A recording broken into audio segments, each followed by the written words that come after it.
ہے۔ وہ کون سے عوامل ہیں جو کسی قوم یا ملک کی کامیابی یا ناکامی کا باعث بنتے ہیں؟ کئی سو سال سے یہ روایت رہی ہے کہ جو قوم جنگی صلاحیت میں برتر تھی وہی خوشحال تھی۔ تشدد اور انسانیت کے قتل عام کے ذریعے عظیم سلطنتیں قائم کی جاتی رہیں، لیکن وہ دیر تک نہ پائیں۔ قدیم تہذیبیں اس کی واضح مثالیں ہیں۔ جو لوگ اختراعات اور انجینئرنگ میں بہتر تھے وہ خوشحالی کی شارع پر گامزن ہوئے۔ یہ وہ وقت تھا جب رہائشی جدت، شاندار سڑکوں کی تعمیر، انتظامی بہتری اور جنگی برتری عروج پر تھے۔ کئی صدیوں تک سلطنتیں خوشحال رہی، لیکن پھر وقت نے پلٹا کھایا۔ اس بار خوشحال قومیں صرف جنگی صلاحیت اور جدت سے نہیں بلکہ ایمان سے کامیاب ہوئیں۔ اسلامی افواج کی طاقت مسیحی سلطنتوں کے ساتھ صلیبی جنگوں میں ٹکراتی سلطنت کسی ایک مخصوص ریاستی مذہب کے ساتھ پروان چڑھی، لیکن وقت نے ثابت کیا کہ سلطنتوں اور قوموں کے پھلنے پھولنے کے لیے طاقت ایمانی بھی کافی نہیں۔ جب مسلم سلطنت جنگوں اور فتوحات میں مصروف تھی، مغربی یورپ میں علم کی ایک نئی شاخ نے جنم لینا شروع کیا۔ اسے سائنس کہا گیا۔ علم کی اس شاخ نے دنیا کو ایک نئی سمت دی۔ سائنس نے انسانی دنیا میں انقلاب برپا کر دیا۔ یورپی ممالک نے سائنس کے نئے علم سے لیس ہو کر دنیا پر حکمرانی کی راہ اپنائی۔ طویل عرصے تک یورپ کے نوآبادیاتی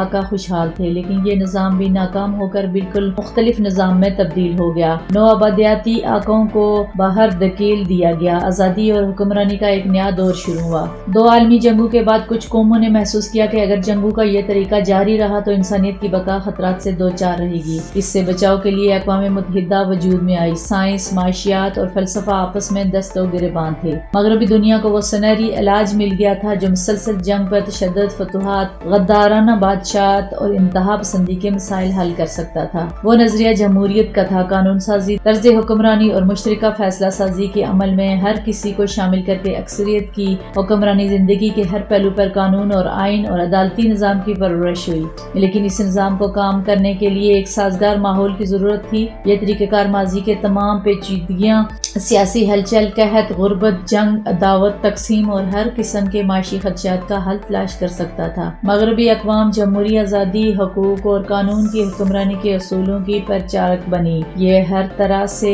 آگے بڑھنے کا واحد راستہ ہے جو قوموں کی ناکامی یا کامیابی کے تعین کر سکتا ہے۔ ایک حقیقی جمہوریت جس کا نفاذ حصوں میں نہیں بلکہ مجموعی طور پر ہوتا ہے۔ یہاں قوم کا ہر شہری نہ صرف کسی خاص طبقے، مذہب، عقیدے یا نسلی پس منظر سے بے نیاز ہو بلکہ قانون کے تحت ہر ایک کو مساوی حقوق بھی حاصل ہوں۔ ایک مشترکہ آئین ہو جو سب سے مقدم ہو۔ یہی وہ واحد راستہ ہے جو کسی بھی قوم کو ناکامی سے بچا سکتا ہے۔ پاکستان ایک ترقی پسند فلاحی اسلامی ریاست کے طور پر معرض وجود میں آیا۔ قائد اعظم کا ویژن تھا کہ پاکستان دنیا کی سب سے زیادہ تعلیم یافتہ، مہذب، محنتی اور قانون کی پاسداری کرنے والی جدید قوم بنے۔ اس طویل مسافت میں کئی بار مختلف مقتدر بستیوں نے ان کے ویژن کو خاک میں ملانے کی بھرپور کوششیں کی، جس کے نتائج ہمارے سامنے آتے رہے۔ طاقت کا ارتکاز، اختیارات کے ناجائز استعمال اور قانون کی کج روی نے ہر ایک کو متاثر کیا۔ اعلیٰ اور ادنا مشترکہ طور پر متاثر ہوئے۔ پاکستان ان سب کے باوجود ناکام نہیں ہوا اور نہ ہوگا انشاءاللہ۔ یہ ایک غیر معمولی ذہین اور جفاکش لوگوں کی قوم ہے جسے قیادت اور رہنمائی کی ضرورت ہے۔